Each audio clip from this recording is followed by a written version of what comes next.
আসসালামু আলাইকুম। মায়াভরা সংসারে আপনাদেরকে আরও একবার স্বাগতম।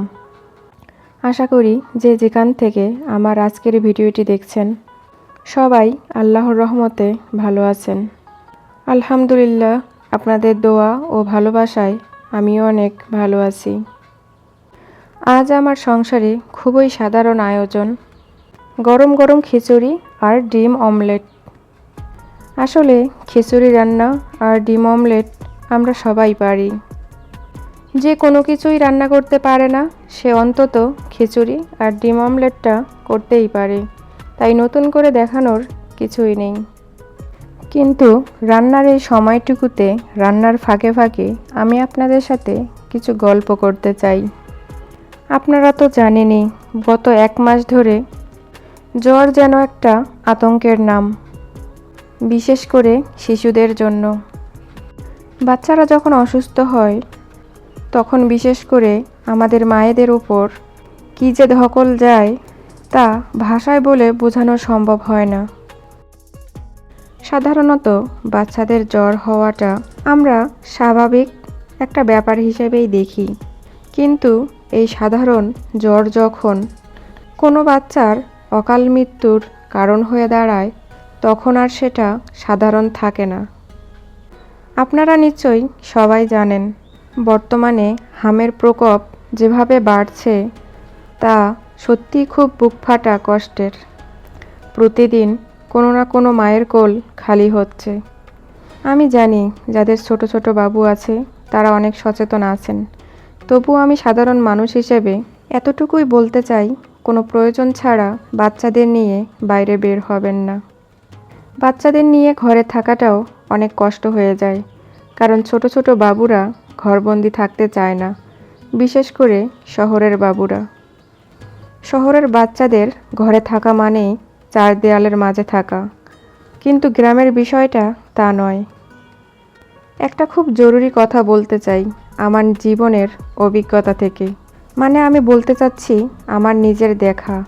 বর্তমানে অনেক নতুন দম্পতি আছে যারা বাচ্চাদের কান্না সহ্য করতে পারে না বিধায় টিকা দিতে চায় না। আমার দেখা এরকম 2 জন দম্পতি আছেন, অবশ্য এটা 3 থেকে 4 বছর আগের কথা।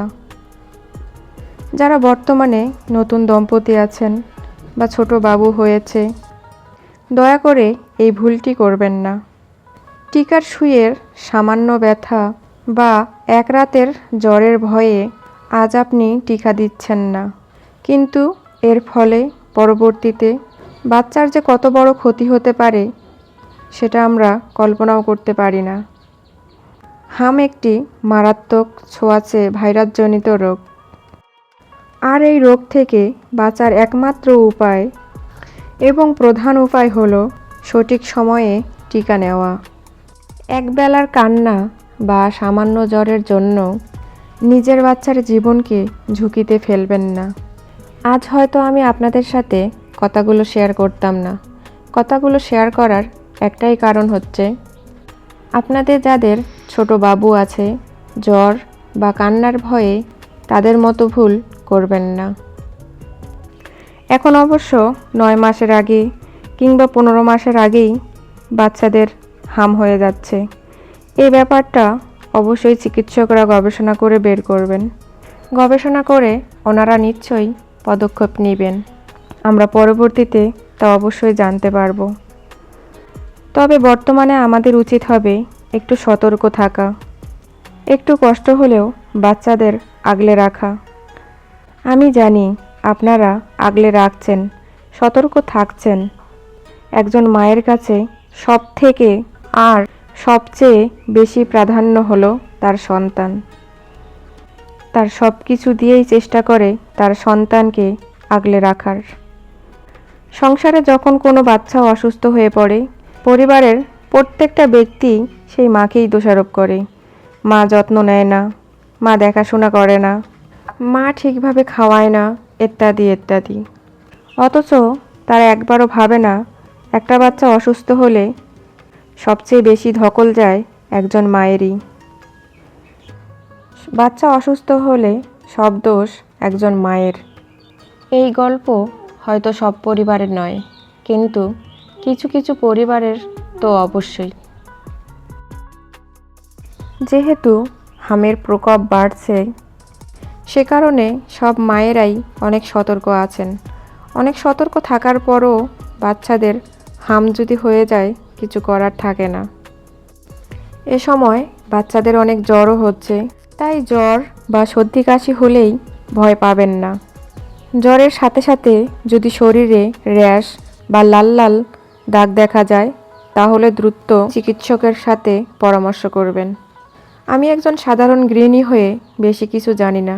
যেটুকু জানি সেটুকু আপনাদের সাথে শেয়ার করার চেষ্টা করলাম। আমি জানি আপনারা হয়তো আমার থেকে বেশিই জানেন, তবুও আমার মনে হলো কথাগুলো বলা দরকার। আপনাদের সাথে জরুরি কিছু কথা বলতে বলতে আমার খিচুড়ি রান্না এবং ডিম অমলেট প্রায় শেষ। বেশি কিছু আয়োজন নেই, এই খিচুড়ি আর ডিম অমলেটই আমাদের রাতের ডিনার। ভিডিওটিতে যদি কেউ লাইক দিতে ভুলে গিয়ে থাকেন, একটি লাইক দিয়ে আপনার সুন্দর মন্তব্য রেখে যাবেন। আপনাদের একটু সাপোর্টই আমাকে অনুপ্রেরণা দিবে। তবে হ্যাঁ, আমি জানি না ভিডিওটি দেখতে দেখতে কে এ পর্যন্ত এসেছেন। যারা এসেছেন তাদের প্রতি রইল আমার আন্তরিক কৃতজ্ঞতা। যাই হোক, ভুল ত্রুটি হলে অবশ্যই ক্ষমার দৃষ্টিতে দেখবেন। পরবর্তী ভিডিও দেখার আমন্ত্রণ জানিয়ে আমি বিদায় নিচ্ছি। সবাই ভালো থাকবেন, সুস্থ থাকবেন।